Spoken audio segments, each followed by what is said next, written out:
오늘은 예수님의 사랑을 200% 누리는 법, 예수님의 사랑을 200% 누리는 법이라는 제목을 가지고 은혜의 말씀 선포하겠습니다. 여러분, 우리 하나님께서는 저와 여러분들을 축복하시기 위해서 영적 통로를 하나 만들어 놓으셨어요. 그 통로를 통해서 우리는 놀라운 축복을 경험하게 됩니다. 자, 그러면 하나님께서 우리에게 주신 놀라운 축복의 통로는 무엇입니까? 당연히 믿음이에요. 우리는 믿음을 통해 놀라운 축복을 공급받게 됩니다. 우리에게 그 믿음, 하나님께서 우리에게 허락하신 믿음만 있다면 우리는 그 믿음을 통해서 육체도 치유되고 환경의 변화도 누릴 수 있고 미래를 예견할 수도 있으며 심지어는 한 나라를 무찌를 수도 있어요.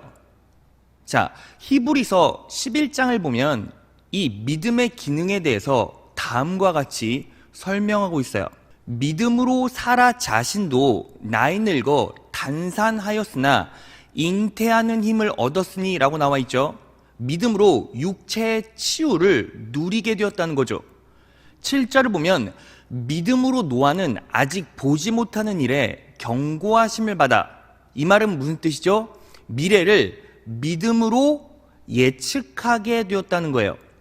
29절을 보면 믿음으로 저희가 홍해를 육지같이 건넜으나 라고 나와 있죠. 믿음을 통해 환경의 변화, 기적과 같은 환경의 변화도 느끼고 누리게 되었다는 거죠. 33절, 저희가 믿음으로 나라들을 이기기도 하며 라고 나와 있어요. 제대로 된 믿음만 있다면 한 나라를 이기기도 한대요. 여러분, 이 믿음은 하나님께서 주신 놀라운 선물이며 이 믿음으로 인한 기적은 지금도 일어나고 있습니다. 믿으십니까? 여러분, 지난주 금요생수회강을 마치고 한 성도가 저에게 간증을 하나 남겨줬어요. 지난주 금요생수회강을 드리고 있을 무렵이었습니다. 갑자기 제 속이 꼬르륵거리며 구토가 나올 것 같았습니다. 몇 분 동안 계속 배가 아파오고 헛구역질이 났습니다. 속이 계속 울렁거려 머리도 어지러웠습니다. 저는 요즘 유행하는 장염 바이러스라고 생각했습니다.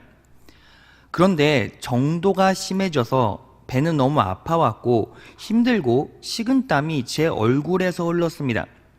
때마침 증거하시는 목사님께서 입으로 자신이 치유받았다고 선포하면 진짜 치유될 것이라는 말씀이 제 귀에 믿음으로 들어왔습니다.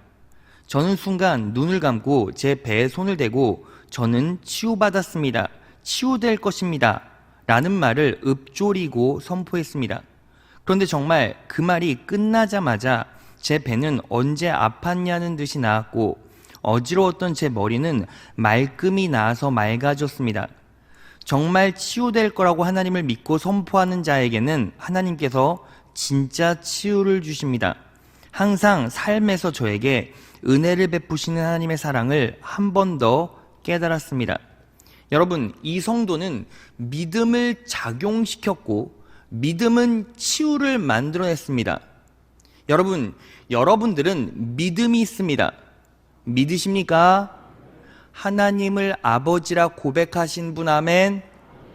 하나님을 나의 구원자, 예수님을 나의 구원자라고 믿으시는 분, 아멘. 그러면 여러분들의 심령 가운데 이미 뭐가 있어요? 믿음이 있다는 거죠. 자, 그러면 그 믿음이 있는 자녀들은 놀라운 기적과 은혜를 체험하게 됩니다. 그러면 제가 여러분들에게 질문을 하나 던져볼까요? 여러분들은 이러한 놀라운 축복을 지속적으로 누리고 사십니까? 그러시는 분, 아멘. 여러분, 제법 아멘이 많아졌어요. 그런데 안타깝게도 이 자리에서 아멘을 하지 못하는 분도 있죠. 이유가 뭡니까? 이유가 있어요.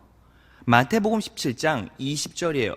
너희가 만일 믿음이 한 겨자씨만큼만 있으면 이 산을 명하여 여기서 저기로 옮기라 하여도 옮길 것이요 또 너희가 못할 것이 없으리라. 믿음이 한 겨자씨만큼만 있으면 너희가 못할 것이 없대요. 여러분, 우리가 믿음을 소유하고 있음에도 불구하고 이 놀라운 치유와 회복, 축복을 누리지 못하는 이유는 무엇입니까? 내 믿음이 겨자씨보다 작기 때문이죠. 근데 여러분, 절대로 실망하거나 상심할 필요가 없습니다. 왜냐하면 중요한 건 뭐예요?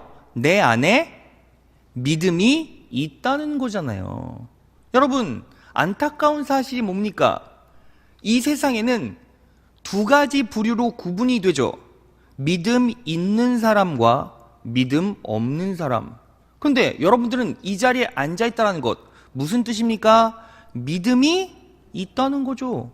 그러니까 염려할 필요가 없어요. 왜요? 여러분들 안에는 믿음이 있고 그 믿음이 겨자씨보다 작을지라도 이제 뭐 하면 됩니까? 그 믿음을 크게 성장시키면 되는 거예요. 그러면 여러분들은 이 놀라운 축복을 전부 다 누리실 수 있습니다. 믿으십니까? 자, 그러면 이 믿음을 우리는 어떻게 성장시킬 수 있을까요? 여러분, 실제로 내 의지로, 내 실력으로 믿음을 성장시키기는 그리 녹록지가 않아요. 하지만 믿음을 압도적으로 성장시킬 수 있는 방법이 있습니다. 바로 예수 그리스도의 사랑을 온전히 인식하고 내 마음에 들여오는 거예요. 왜 그렇습니까? 우리의 믿음은 하나님의 사랑을 기초로 하고 있기 때문이에요.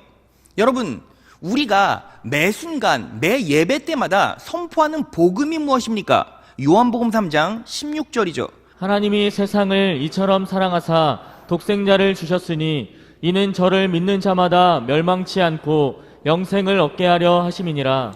저를 믿는 자마다 믿음이 있는 자죠. 그 믿음의 기초는 무엇입니까? 하나님이 세상을 이처럼 사랑하사. 그러니까 우리 믿음에 우선되는 게 뭐예요? 하나님의 사랑이죠.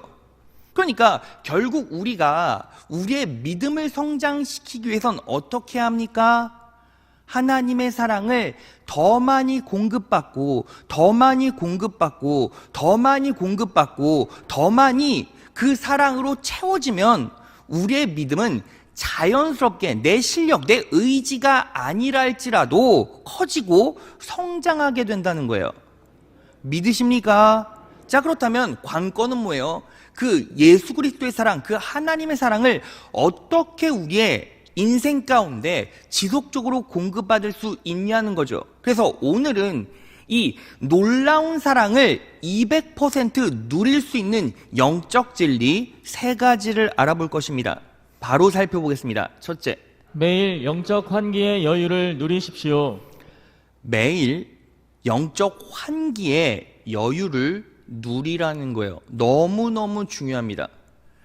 여러분, 환기란 뭐죠? 환기란 창문을 활짝 열어서 나쁜 공기를 빼내고 깨끗한 공기를 들여오는 거예요. 여러분, 우리가 보편적으로 집에서 환기시키잖아요. 한 3-4시간에 한 번씩 창문을 활짝 열고 실내에 있는 나쁜 공기를 빼내고 그리고 안에 깨끗한 공기를 들여옵니다. 왜 그렇죠? 그 깨끗한 공기를 들여올 때 우리의 정신, 우리의 마음도 상쾌해지고 우리의 육체도 깨끗한 공기 때문에 강건해져요. 우리의 영혼도 마찬가지입니다. 우리의 영혼도 영적 환기를 해야 돼요. 여러분, 우리가 삶을 살 때 일을 하지 않습니까? 일을 하다 보면 그 일에 집중한 나머지 무엇에 자꾸 따라가고 무엇에 함몰됩니까? 지금 주어진 현실, 상황, 문제에 함몰되고 그 문제에만 집중하게 되죠. 그 문제에 집중하게 되면 그 문제 가운데 무엇이 일어납니까? 내 실수도 일어나고 스트레스도 계속 일어난단 말이에요. 우리의 영혼은 탁해지고 오염된다는 거예요. 그래서 우리는 뭐 해야 합니까? 영적으로 환기를 시키는 거예요. 자, 그러면 영적 환기를 어떻게 하라는 거죠? 자, 오늘 본문 말씀을 보면 이렇게 나와 있습니다. 오늘 본문 말씀 요한복음 15장 9절을 보겠습니다. 아버지께서 나를 사랑하신 것 같이 나도 너희를 사랑하였으니, 예수님이 하신 말씀이죠. 나의 사랑 안에 거하라 라고 말하고 있어요. 여기서 거하라 라는 말은 세번역 성경으로 보면 너희는 내 사랑 안에 머물러 있어라 라는 뜻입니다. 그러니까 우린 뭐 하는 거예요? 시간을 내서 예수 그리스도의 사랑 안에 머물러 있어야 한다는 겁니다.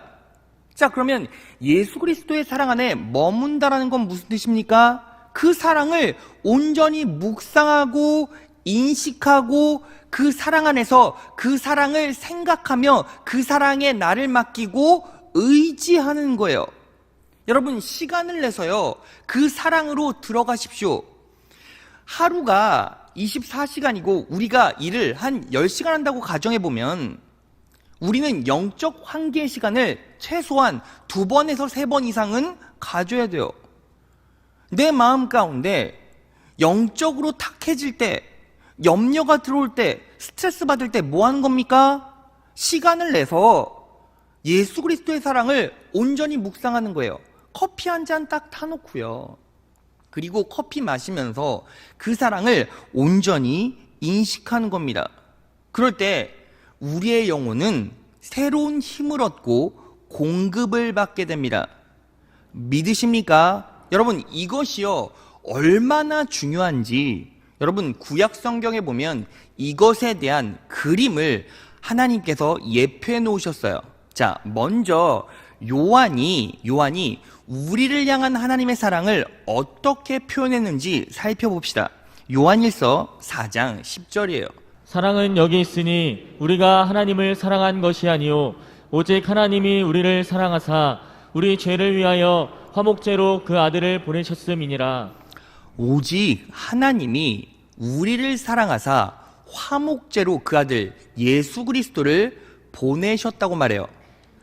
하나님의 우리를 향한 사랑을 한마디로 어떻게 표현했습니까? 화목제물 대신 예수님으로 표현했죠.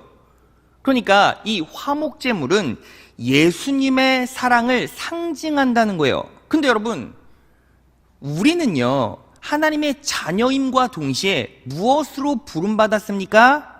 제사장으로 부름받았어요. 자, 계시록으로 갑니다. 계시록 1장 6절이에요. 우리로 하여금 나라가 되게 하시어 자기 아버지 하나님을 섬기는 제사장으로 삼아 주셨습니다. 우리는 하나님 앞에서 어떤 직분을 갖게 되었습니까? 제사장이 되었죠. 여러분, 그런데 구약 시대에 제사장의 분깃이 정확하게 뭔지 아십니까? 바로 화목제물의 가슴이에요. 가슴. 레위기로 갑니다. 레위기 7장 29에서 31절이에요. 누구든지 나 여호와에게 화목제물을 드리려고 하는 자는 자기 손으로 직접 그 제물을 가져오라고 백성들에게 말하라. 그 사람은 그 제물의 기름과 가슴을 나 여호와에게 가져올 것이며 제사장은 그 가슴을 제단 앞에서 흔들어 요제로 나 여호와께 바치고. 31절 다 같이 읽겠습니다. 시작.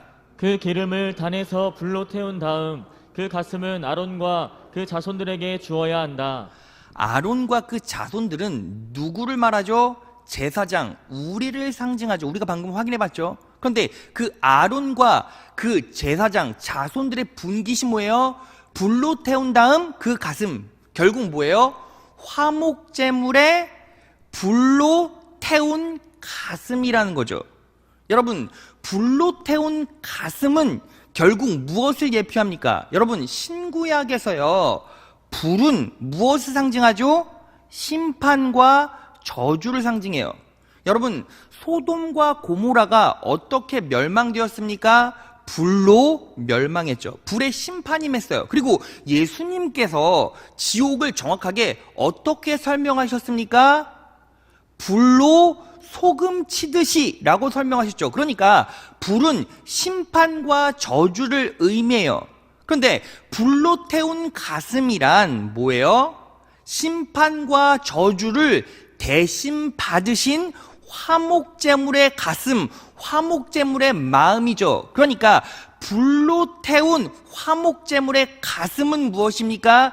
예수 그리스도의 십자가의 사랑을 분명히 예표하고 있습니다. 그래서 제사장들은 무엇을 먹고 사는 거예요? 바로 이 가슴을 먹고 사는 거예요. 이 가슴을 먹지 않으면 삶을 유지할 수가 없어요. 이 가슴이 제사장들의 뭐라는 거예요? 분기시자 먹거리라는 겁니다. 그러면 제사장된 우리는 무엇을 지속적으로 묵상해야 합니까? 예수 그리스도의 십자가의 구속의 은혜를 지속적으로 묵상하고 그 사랑을 받아들일 때 그 사랑이 우리의 뭐가 된다? 영적인 육적인 먹거리가 되고 그 먹거리를 먹었을 때 우리는 어떻게 됩니까? 영육 간에 강건하게 된다는 거예요. 믿으십니까? 여러분, 우리가요 이 사실을 믿음으로 온전히 받아들였을 때 어떤 놀라운 일이 벌어집니까? 우리는 하나님을 아버지라고 부를 수 있어요. 믿으십니까? 하나님을 아버지라고 부를 수 있다는 건 내 안에 누가 임재해 계신다? 누가 임재해 계신다? 성령님이 임재해 계신다는 거죠. 성령님이 우리 안에 임재해 계실 때 그 성령님은요 말씀을 통해 우리에게 지속적으로 뭐라고 말씀하신지 아십니까? 너는 내 사랑하는 아들이요 내가 너를 너무나 기뻐한단다 라는 이 음성을 지속적으로 여러분들에게 말씀하십니다. 예수님께서 요단강가에서 세례를 받으실 때 성령이 예수님께 임재하셨죠. 그때 하늘에서 뭐라고 영음이 들렸습니까? 사랑하는 아들이요 내가 너를 기뻐한다. 너는 내 사랑하는 아들이요 내 기뻐하는 자라. 성령 하나님의 표지가 뭐예요? 내 안에 성령 하나님께서 임재해 계시다는 건 지속적으로 성령님이 여러분들에게 뭐라고 말씀하신다는 거예요? 너는 내 자녀고 내가 너를 기뻐한단다. 나는 너를 외모로 평가하지 않아. 네가 높건 네가 낮건 네가 패배했건 네가 좌절했건 네가 넘어졌건 네가 쓰러졌건 간에 그건 나에게 중요하지 않단다. 너는 나의 자녀고 내가 너를 너무나 사랑하고 기뻐한단다. 하나님을 아버지라고 부르신 분 아멘. 그러면 여러분들 안에 누가 계십니까? 성령님이 계시고 그 성령 하나님께서 여러분들에게 지속적으로 뭐라고 말씀하십니까? 내가 너를 너무나 사랑한단다. 내가 너를 너무나 기뻐한단다. 그 성령 하나님의 음성을 지속적으로 묵상하는 거예요. 여러분, 예수 그리스도의 십자가의 구속의 은혜가 얼마나 놀라운지 아십니까? 여러분, 제가요 이번 설에 3일 동안 너무너무 고생했어요. 장염 때문에요. 여러분, 제가요 태어나서 장염을 처음 경험해 봤는데 하루에 막 6번씩 설사를 한 거예요. 그리고 막 머리가 아파서 막 죽을 것 같은 거죠. 근데 장염을 알았던 이유가 있어요. 우리 둘째 딸이 노로바이러스에 감염돼서요 장염을 알았어요. 지난주 주일부터 계속 토하고 그리고 설사를 해야 되는데 주일 예배도 못 드렸죠. 근데 제 아내가 걱정이 되니까 당신은 이제 설교해야 되니까 좀 격리돼 있고 좀 떨어져 있어 하는데 아비의 마음이 어때요? 야, 나 노로바이러스 때문에 이 치명적인 병 때문에 절대로 내 자식과 함께 있을 수가 없지. KF 94에서 99로 올리고 그리고 문 잠그고 혼자 부들부들 떨면서 격리된 상태로 있어야 합니까? 당연히 그렇지 않죠. 그냥요 끌어안고 뽀뽀하고 같이 섞여 있었어요. 그러다가 장염이 옮았어요. 근데 놀라운 사실이 뭔지 아십니까? 장염에 걸려도 억울하지가 않는 거예요. 왜요? 내 딸을 내 목숨보다 더 사랑하니까. 여러분, 우리는요 치명적인 질병을 겪고 있었습니다. 어떤 질병이죠? 바로 죄라는 질병이에요. 그래서 우리는 시한부 인생을 살아갈 수밖에 없었습니다. 우리의 심장은 메말랐고 이 죄의 독성 때문에 이 심장에 암병이 생기기 시작했죠. 그런데 우리 하나님 아버지께서 우리 심장을 도려내시고 자신의 심장을 우리의 마음 가운데 집어넣으셨어요. 그래서 그 하늘 아버지는 십자가에 못 박혀 돌아가시고 우리는 죽음이라는 치명적인 질병에서 회생하고 회복되고 되살아났습니다. 믿으십니까? 여러분, 여러분들의 아버지가, 여러분들의 어머니가 여러분들의 시한부 인생을 가엾게 여기고 비통히 여겨 여러분 대신 죽어주시고 자신의 심장을 여러분들에게 주셨다고 상상해 보십시오. 여러분들이 그 부모님을 인식하고 기억할 때 어떤 마음으로 살아갈 수 있겠습니까? 왜 그렇게 부모를 바라보며 눈물을 흘릴 수 있죠? 그 놀라운, 이루 말할 수 없는, 형언할 수 없는 사랑 때문에, 그 예수님의 사랑이 여러분들에게 임했습니다. 그분이 여러분 대신 죽어주셨고 그분의 심장을 여러분들에게 이식하셨습니다.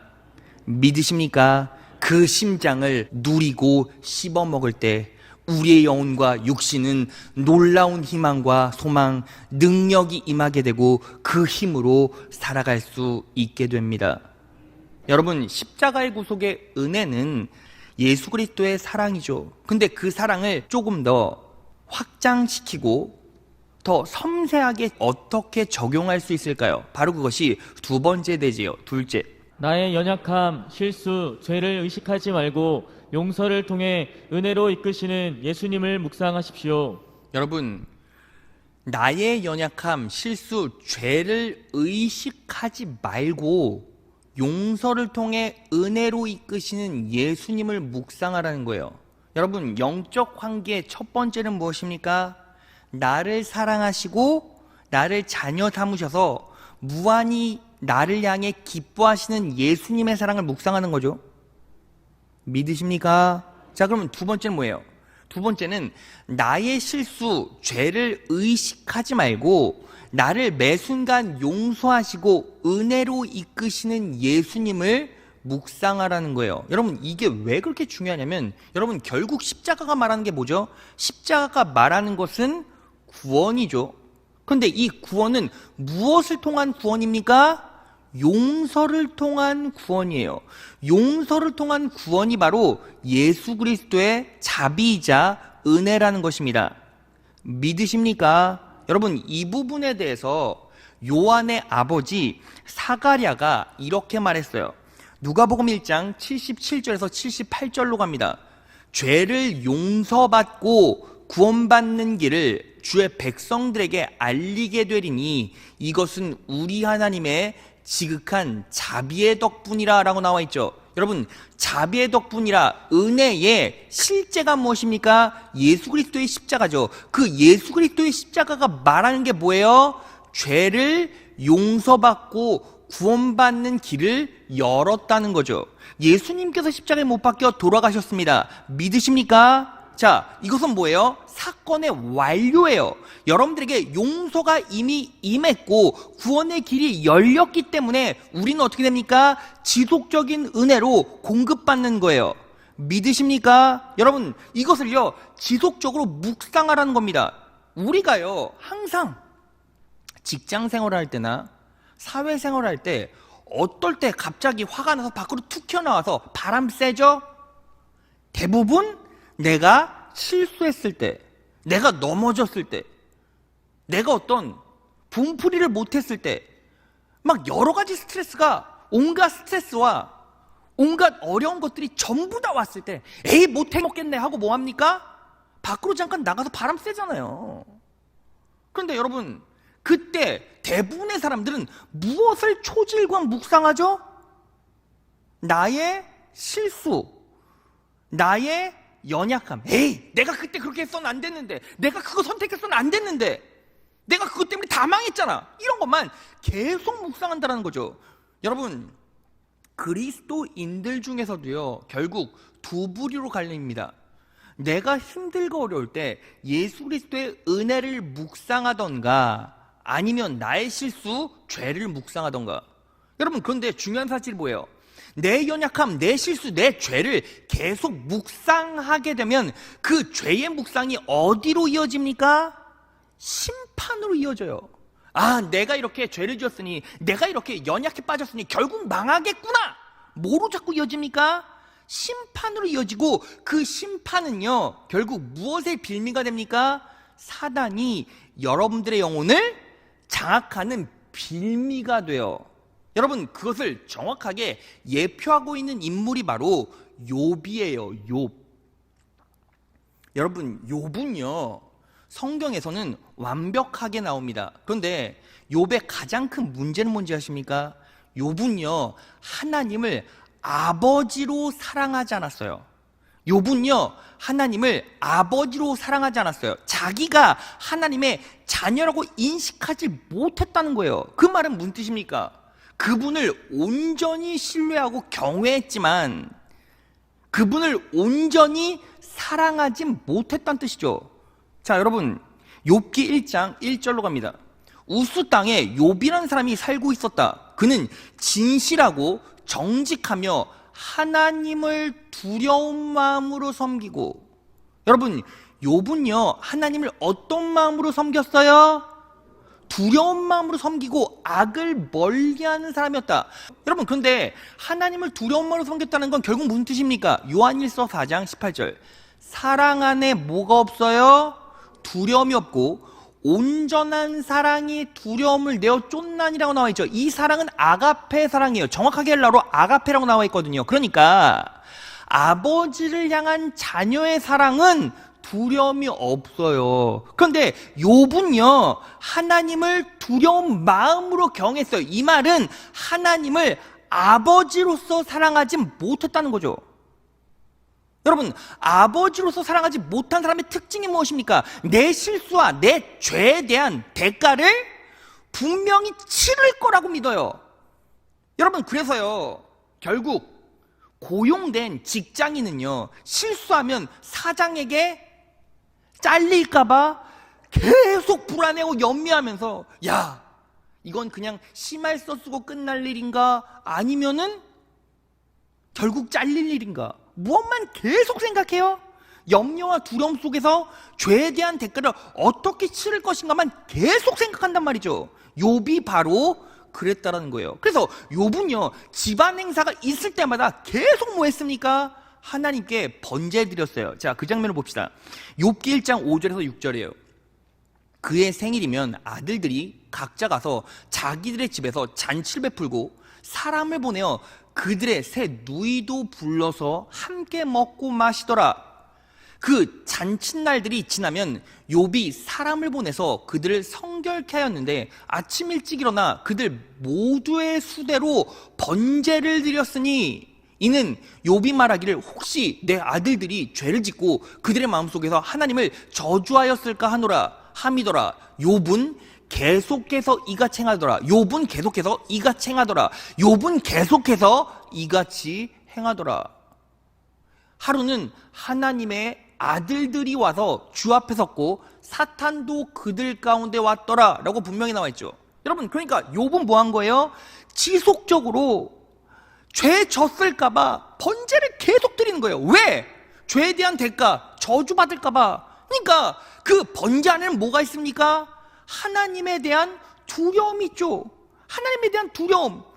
그러니까 그 두려움 안에는 내가 심판받을 거야, 나는 죽을지도 몰라, 어떻게든 번제로 이 죄를 씻어내야지, 계속 반복해서 행했다는 거죠. 그런데 6절에 바로 어떤 일이 벌어집니까? 사단이 욥의 인생 가운데 들어오기 시작해요.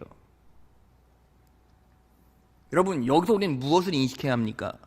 예수님의 사랑을 철저하게 인식한 사람은 어때요? 내가 또 실수하고 넘어지고 쓰러졌어요. 그럼에도 불구하고 아버지의 사랑을 인식하는 순간 혼은 나더라도 죽을 걱정은 안 해요. 집에서 쫓겨날 걱정은 안 해요. 저주받을 걱정은 안 한다는 거죠. 그런데 어때요? 이 시대를 살아가는 많은 그리스도인들은 예수 그리스도의 사랑, 내가 하나님을 아버지라고 고백하면서도 내가 넘어지고 쓰러졌을 때 우리는 초지일관 예수 그리스도의 사랑, 그 자비의 하나님, 그 용서의 하나님, 나를 끝까지 은혜로 이끌어 가시는 그 예수 그리스도의 사랑을 인식하지 못한 채 자꾸 뭐만 생각합니까? 나는 저주받을 거야. 나 또 죄졌네. 또 넘어졌네. 나는 끝장이야. 이런 식으로 생각한단 말이죠. 그러니까 그 마음 가운데 누가 이제 들어오기 시작합니까? 사단이 들어와요. 맞아. 너는 이제 죽을 거야. 너 죽었어. 너는 심판받았어. 너에게 불이 말 거야. 네 인생은 소돔과 고모라 그 자체 아니냐? 여러분, 로마서 5장 8절에서 9절을 보면 우리가 죄인 되었을 때 예수님께서 십자가에 못 박혀 돌아가셨어요. 우리가 죄인 되었을 때 십자가에 못 박혀 돌아가셨다고요. 우리가 죄를 다 해결하고 죄에 대해서 거룩해지고 깨끗한 상태로 십자가에 못 박혀 돌아가신 것이 아니라 우리가 죄인 되었을 때에 그분이 피를 흘리시고 우리 대신 돌아가셨다고요. 믿으십니까? 여러분, 그러면 우리는요 지속적으로 무엇을 묵상해야 합니까? 또 넘어질 수 있죠. 또 쓰러질 수 있어요. 왜? 우리는 죄의 본성 가운데 살아가니까. 그런데 그럴 때마다 초질관 누구를 묵상하는 겁니까? 나를 용서해 주시고 나를 사랑해 주셔서 나의 연약함을 가리워 주시고 나의 부족함을 채워 주시고 나의 죄를 덮어 주신 그 예수 그리스도의 은혜, 그 은혜를 온전히 의지하고 그 안에서 안식할 때 그분이 내 인생을 책임져 주시고 그분이 끌고 가신다는 확신과 믿음이 그 사랑으로부터 내 인생과 영혼 가운데 들어오게 되는 거예요. 믿으십니까? 여러분, 그래서요 그 용서를 또 사랑으로 들여오고 그 용서의 예수님을 사랑으로 들여오고 사랑으로 들여올 때 결국 그 사람은 어떤 인생을 살게 됩니까? 주 뜻대로 살게 되고 아무도 하지 못하는 놀라운 기적과 같은 일을 행하게 돼요. 이것에 대한 가장 강력한 예표가 되는 인물이 누구입니까? 바로 누가복음 7장에 죄 많은 한 여인이에요. 자, 그 죄 많은 여인의 모습을 봅시다. 누가복음 7장 37에서 38절이에요. 그 마을에 사는 죄 많은 한 여자가 예수님이 바리새파 사람의 집에서 음식을 잡수신다는 것을 알고 향유 한 병을 가지고 와서 예수님의 뒷발치에서 울며 눈물로 예수님의 발을 적셨다. 그리고서 그 여자는 자기 머리카락으로 예수님의 발을 닦으며 거기에 입 맞추고 향유를 부었다. 죄 많은 한 여자가 향유를 부었어요. 여러분, 향유를 부었다는 건 뭐예요? 자신의 향유가 담긴 옥합을 부으셨다는 거예요. 여러분, 이 여자에게 옥합은 내 인생의 전부예요. 결혼할 때 혼인지참금이었잖아요. 그러니까 어때요? 이 향유가, 이 옥합이 부서지고 깨지면 자기는 세상에서 의지할 게 없는 거예요. 그런데 옥합을 깼어요. 왜요? 바로 용서의 예수님을 온전히 인식하고 의지할 때 그 용서의 예수님이 온전한 사랑으로 나에게 다가왔기 때문입니다. 말씀으로 확인해 볼까요? 누가복음 7장 47에서 48절이에요. 그러므로 내가 너에게 말하지만 이 여자의 많은 죄가 용서를 받았다. 이 여자의 많은 죄가 용서를 받았다. 그것은 이 여자가 나를 많이 사랑했기 때문이다. 그러나 적게 용서받은 사람은 적게 사랑한다. 여러분, 적게 용서받은 사람은 적게 사랑한다. 이 말은 죄 많은 여자는 용서를 많이 받았기 때문에 예수님을 많이 사랑했다는 거죠. 그리고 나서 예수님은 그 여자에게 내 죄는 용서받았다고 말씀하셨다. 여러분, 이 여자가요 어떻게 옥합을 깰 수 있었습니까? 그 용서의 예수님을 사랑으로 들여오고 사랑으로 들여오고 사랑으로 들여올 때 옥합까지 깰 수 있는 용기와 의지가 있었던 거죠. 여러분, 우리는 정확하게 무엇을 인식해야 합니까? 내 인생 가운데 그 자의 예수님, 내 연약함, 내 부족함을 덮어주시고 내 죄를 사해주시고 내 인생을 은혜로 이끌어 가시는 그 예수님을 온전히 의지하고 바라보고 계속 묵상할 때 우리는요 우리 스스로 할 수 없는 일을 하게 돼요. 기적 같은 일을 일구게 된다는 것입니다. 믿으십니까? 그 용서의 예수님을 매 순간 인식하십시오. 그리고 하나, 절대로 예수님께서 여러분들을 버리시지 않는다라는 사실을 기억하십시오. 자, 그것이 바로 마지막 대제예요. 셋째, 공급된 사랑으로 세상을 이기십시오. 공급된 사랑으로 세상을 이기라는 거예요. 여러분, 우리가 인생을 살다 보면 환난이 있을 수 있죠. 가난이 있을 수 있어요. 칼이 여러분들을 협박할 수도 있어요. 그런데 놀라운 사실이 뭔지 아십니까? 그럼에도 불구하고 하나님께서는 그분의 사랑으로 여러분들을 꼭 붙잡고 계신다는 거예요. 로마서 8장 35절입니다. 누가 우리를 그리스도의 사랑에서 끊을 수 있겠습니까? 환난입니까? 아니면 어려움입니까? 핍박입니까? 그렇지 않으면 굶주림입니까? 헐벗음입니까? 위험입니까? 아니면 칼입니까? 여러분, 이 말은요, 바울이 나는 절대로 하나님의 사랑을 놓지 않겠습니다 라는 바울의 의지가 아니에요. 하나님께서 바울을 꼭 붙잡고 계시겠다라는 온전한 진리입니다. 보세요.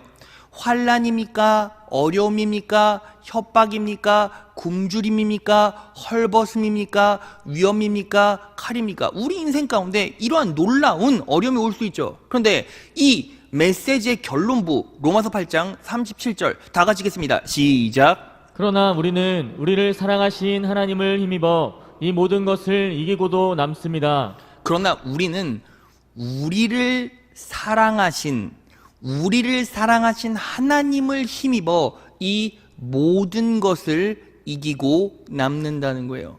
여러분, 여러분들의 인생 가운데 환난이 있습니까? 어려움이 있습니까? 굶주림이 있습니까?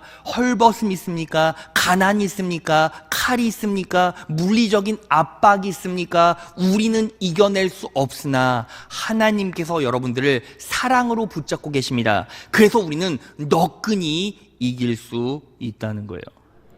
믿으십니까? 자, 말씀 정리해 보겠습니다. 여러분, 우리가 인생을 살다 보면 해야 할 일이 있죠. 먹고 살아야 하니까, 가정을 붙잡아야 하니까, 사회생활을 해야 되니까 어때요? 현실에 집중할 수밖에 없어요. 그렇게 현실에 집중하다 보면 결국 어떤 일이 벌어집니까? 그 상황과 환경에 내 주의와 관심이 전부 다 집중된 나머지 그 상황과 환경이 끌려가다가 거기에서 파생된 나의 실수 때문에, 억울함 때문에, 문제 때문에 또 염려하고 또 두려워하고 또 스트레스를 받게 돼 있죠. 영혼이 탁해진다는 거예요. 여러분, 복음의 팩트가 무엇입니까? 하나님께서 여러분들을 사랑하시고 여러분들이 넘어지고 쓰러져도 하나님께서는 여러분들을 붙잡고 계시고 여러분들을 놓을 마음이 없으시고 그 용서의 하나님, 그 자의 하나님이 은혜로 여러분들의 인생 가운데 개입하셔서 구원의 길로 인도하신다는 거예요. 그것이 무엇입니까? 복음이고 은혜이고 성령 하나님의 능력이에요. 여러분들은 삶을 살면서 하루에 몇 번쯤 이 영적인 환기의 시간을 갖습니까? 하루에 몇 번쯤 말씀에 푹 젖어들어서 그 말씀 가운데 예수 그리스도의 사랑을 인식하십니까? 여러분, 제가요 오늘 말씀을 정리하면서 묵상하다가 갑자기 떠오르는 간증이 있어서 찾아냈어요. 우리 육교구 정양자 권사님 간증인데 2019년에 저한테 써주시는 거예요. 사랑하는 목사님, 이번 철야 예배 때 말씀을 항상 묵상하며 말씀 안에 거하라고 하셨는데 제가 설거지 하다가도 TV 보며 청소하다가도 갑자기 심령 깊은 곳에서 여호와는 나의 목자시니 부족함이 없으리로다, 이런 고백이 수시로 튀어나와 옆에 있는 남편에게 여보, 정말 여호와는 나의 목자셔, 정말 내게 부족함이 없어, 이런 고백을 수시로 하게 되었습니다. 그리고 2019년 10월 11일 금요생수회강에서 목사님이 기도하실 때 갑자기 코에서 콧물이 쉬지 않고 쏟아졌습니다. 평소 앓고 있던 축농증이 심해진 것으로 생각하여 병원에 가야 하나 하던 중 그 이튿날 보니 축농증이 깨끗이 나았다는 것을 알게 되었습니다. 30년이 넘은 질병이라 너무 불편하고 코가 막혀 고통스러웠는데 예배 중에서 하나님께서 만져주심으로 치유받게 되었습니다. 너무 감사하고 하나님께 영광 돌립니다. 할렐루야, 주께 영광. 하나님께 더 충성하는 성도가 되겠습니다. 감사합니다. 여러분, 하나님께서 놀랍게 치유와 회복을 주실 때 그 사람은 지금 어디 안에 있어야만 합니까? 말씀 안에 있어야 하고 그분의 사랑 안에 내 영혼이 잠겨 있어야만 합니다. TV를 볼 때도 설거지를 할 때도 여호와는 나의 목자시니 내게 부족함이 없으리로다. 그가 나를 푸른 초장에 누이시며 쉴만한 물가로 인도하시는도다. 그분의 은혜 속에서 나는 푸른 초장에 누워있고 언제나 그분 안에서 안식할 수 있는 그 믿음, 그 믿음은 어디에서부터 흘러나옵니까? 하나님께서 정말 나의 목자 되어주셔 내 삶에 늑대와 곰이 찾아와도 그 목자는 나를 위해서 죽어주고 나를 위해서 목숨을 걸어 그 목자에 대한 사랑 때문에, 그 설득된 사랑 때문에 그 늑대와 곰이 달려드는 기가 막힌 환경 가운데서 나는 지금 누워서 편히 쉴 수 있는 거예요. 여러분, 여러분들의 심령 가운데 그 예수님께서, 그 성령님께서 역사하고 계심을 온전히 누리고 인식하고 계십니까? 우리는 예수님을 아버지라고 고백하고 하나님을 아버지라고 고백하고 성령님이 내 안에 계신다라는 확신으로 살아감에도 불구하고 언제나 하나님께서 여러분들을 너무너무나 사랑하시고 온전히 여러분 존재 자체만으로 기뻐하신다는 사실을 망각하고 살아요. 그런데 그 예수 그리스도의 십자가의 사랑을 온전히 인식할 때 우리는 더는 두렵지 않습니다. 우리 삶에 어떤 환난이나 기근이나 공고나 칼이나 적신이나 굶주림이 올지라도 절대로 우리는 쓰러지지 않습니다. 내 능력이나 내 실력 때문이 아니라 하나님의 사랑이 여러분들을 붙잡고 있기 때문입니다. 여러분, 2022년 한 해 우리가 추구하고 있는 공동체의 목표가 무엇입니까? 회복이고 치유입니다. 회복이고 치유는 어디서 나타납니까? 복음을 온전히 받아들이는 성도, 그 하나님의 사랑, 그 예수 그리스도의 사랑을 온전히 내 영혼 가운데 들여오는 그 성도에게 임할 줄 믿습니다. 오늘 이 말씀을 정확하게 인식하시고 그 사랑으로 승리의 길, 번영의 길, 형통의 길 걸어가시는 귀한 성복의 자녀들 되시기를 진심으로 축원합니다.